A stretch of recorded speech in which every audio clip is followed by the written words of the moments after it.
Hello guys, come to back my channel Kingsology. आज की इस वीडियो में मैं आपको बताऊंगी photorespiration and its constituent. Hello guys, come to back my channel Kingsology. आज की इस वीडियो में मैं आपको बताऊंगी photorespiration and its consequence कि किस तरह से फोटो रेस्पिरेशन जो है वो डन होती है और उसका डिटेल जो है वो हम बताएंगे इस वीडियो के अंदर आपको। एंड ये जो टॉपिक है फोटो रेस्पिरेशन और उसकी कॉन्सिक्वेंस, तो ये बहुत ही इंपॉर्टेंट है और ये लॉन्ग क्वेश्चन में आता होता है।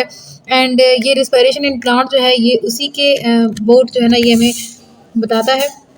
तो अभी हमने इस बारे में पढ़ना है कि आखिर फोटो रेस्पिरेशन जो है वो है क्या चीज़ और किस तरह से ये परफॉर्म हो रही है। तो वीडियो को स्टार्ट करते हैं। वीडियो को स्टार्ट करने से पहले मेरे चैनल किंग्सोलॉजी को सब्सक्राइब करें। अगर आपको वीडियो अच्छी लगती है तो इसको लाइक करें एंड शेयर करें।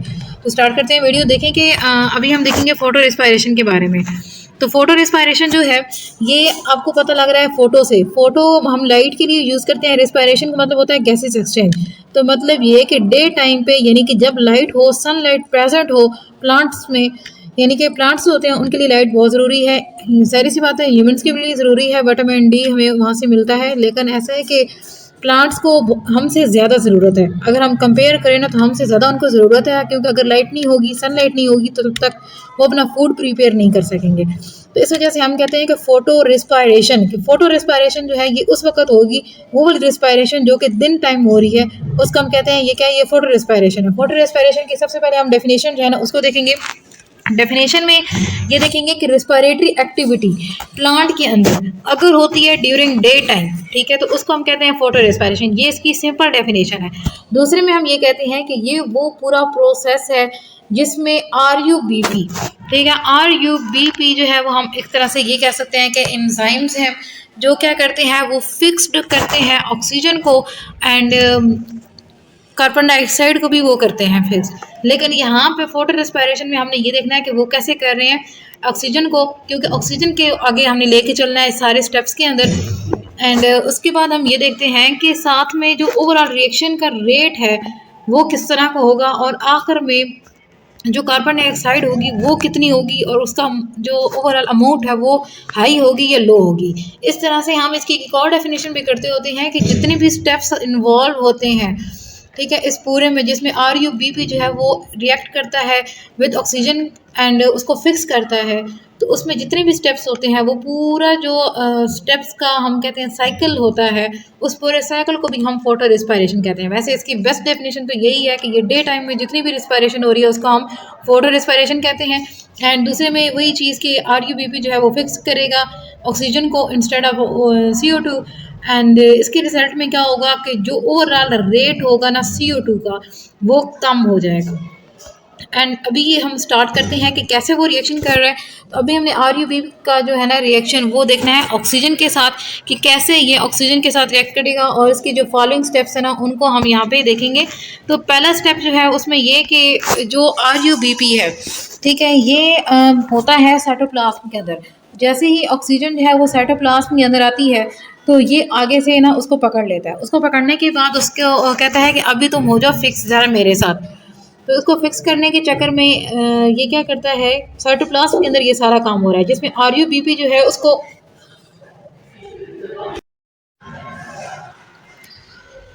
तो अभी हम ये देखेंगे कि RUBP जो है वो किस तरह से एक्ट कर रहा है, किस तरह वो ऑक्सीजन को फिक्स करेगा साइटोप्लाज्म के अंदर। तो सबसे पहले जैसे ही ऑक्सीजन जो है वो एंटर होगी, अगर हम इस तरह सेल का स्ट्रक्चर बनाते हैं तो जो O2 है वो मज़े से घूम रही है ब्लड के अंदर, फिर इंटरस्टिशियल फ्लूइड में आती है जो इसके आसपास होता है, फिर यहाँ से क्रॉस करके जैसे ही वो सेल के पास जाएगी वहाँ पे जो है ना RUBP वो यहाँ पे घूम रहा होगा, ठीक है, साइटोप्लाज्म के अंदर। वो क्या करेगा, वो इसको पकड़ लेगा और ये दोनों जो है ना ये मिल जाएंगे। तो यहाँ पे इसको अगर यूँ इस तरह येलो से शो कर लें तो ये दोनों जो है ना ये यहाँ पे आपस में मिल जाएंगे, ठीक है। इनके मिलने से क्या होगा कि एक कम्प्लेक्स बन जाएगा और उस कम्प्लेक्स को हम कहेंगे कि ये क्या है, ये ग्लाइकोलेट है, ठीक है। तो ये जो है ना ये ग्लाइकोलेट है और ग्लाइकोलेट वो साइटोप्लाज्म के अंदर ही बनेगा। अब ये ग्लाइकोलेट जो है ये यहाँ से घूमना शुरू कर देगा, ये ऐसे ना उसके अंदर साइटोप्लाज्म के अंदर रोमिंग करेगा।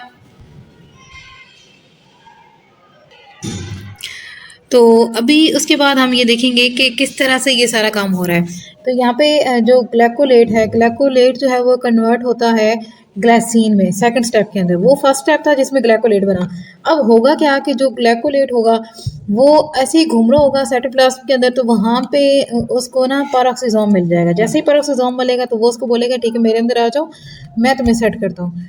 तो जैसे ही वो उसके अंदर इनगल्ब हो जाएगा, पेरोक्सिसोम एक ऑर्गेनेली है उसके अंदर जाएगा, तो ग्लाइकोलेट जो है वो कन्वर्ट हो जाएगा ग्लाइसिन के अंदर, क्योंकि वहाँ पे उसके बहुत सारे एंजाइम्स होते हैं, तो उसको कन्वर्ट कर देंगे ग्लाइसिन के अंदर। उसके बाद स्टेप शुरू हो जाएगा थर्ड। फिर जब ग्लाइसिन बनेगी तो वो जो है ना पेरोक्सिसोम वहाँ से बाहर निकल आएगी इस तरह से। कि हमने कहा था ना कि यहाँ पे वो मिक्सचर घूम रहा था। अगर हम इस तरह ये ड्रा करें, ठीक है, ये हो गया, और साथ में हमने ये ग्रीन रखा था, तो ये दोनों का मिक्सचर जो था वो ग्लाइकोलेट घूम रहा था। जैसे ही वो घूमा और यहाँ पे उसको आगे मिल गया पेरोक्सिसोम, उसने कहा ज़रा मेरे पास आओ मैं तुम लोगों को सेट करता हूँ। तो जैसे ही ये दोनों उसके अंदर इंटर हुए और उसने क्या किया कि यहाँ पे ये इस तरह से ना ये इसके अंदर चले गए थे, फिर ये दोनों के दोनों ये इस तरह, ठीक है, इसके अंदर गए और वहाँ पे उसने क्या किया, इनको कन्वर्ट किया। कन्वर्ट करने के बाद उसने इनकी एक प्रोडक्ट बना के निकाल दी बाहर, जिसको क्या कहते हैं, ग्लाइसिन। तो ये जो ग्लाइसिन है ना ये यहाँ पे इस तरह से बनी है, ठीक है। इसने यहाँ से बनाने के बाद कन्वर्ट करने के बाद उसको ग्लाइसिन में कन्वर्ट किया और बाहर भेज दिया। अब ये जो ग्लाइसिन है ये आगे थर्ड स्टेप में कन्वर्ट हो जाएगी सीरीन के अंदर एंड कार्बन डाइऑक्साइड के अंदर। तो ये सारा काम हो रहा होगा माइटोकॉन्ड्रिया में। माइटोकॉन्ड्रिया जो है वो यहाँ पे सबसे बड़ी बला है, और यूं इस तरह से ना वो इधर घूम रहा होगा ऐसे ऐसे, ठीक है, वो इसके अंदर घूम रहा होगा। तो ये जो है ये इसके अंदर मूव करके आएगा। जैसे ही ये उसके अंदर पहुँचेगा इस तरह से, ठीक है, तो यहाँ पे ये जो है ना ये पहुँच गया हमारा जो भी हम कहते हैं ग्लाइसिन इसके अंदर माइटोकॉन्ड्रिया के अंदर गया, तो वहाँ पे उसके एंजाइम्स होंगे वो इसको कन्वर्ट कर देंगे सीरीन के अंदर, और साथ में कार्बन डाइऑक्साइड जो है ना वो रिलीज़ करेंगे, ठीक है। तो ये सारा जो प्रोसीजर था इसमें ऐड जो है ना बाई प्रोडक्ट वो बनी है, कार्बन डाइऑक्साइड बनी है और साथ में जो है ना वो सीरीन बनी है। तो ये जो सारा प्रोसीजर था, ये जो सारे स्टेप्स थे, ये क्या है, ये फोटो रिस्पायरेशन है। एंड फोटो रिस्पायरेशन में जो रिज़ल्ट है हम देखते हैं कि रिजल्ट में हुआ क्या था कि RuBP जो है वो कन्वर्ट हो गया था सीरीन के अंदर, और बाई प्रोडक्ट जो बनी है वो कौन सी बनी थी, CO2 बनी है। और ये पूरा जो प्रोसीजर है इसको हम कहते हैं ये क्या है, ये फोटो रिस्पायरेशन है, ठीक है। तो यहाँ पे हमारी वीडियो खत्म होती है। अल्लाह हाफिज़, टेक केयर। होपफुली आपको पसंद आई होगी। कोई चीज़ समझ ना आए तो आपने कमेंट बॉक्स में लिख के लाजमी पूछना है।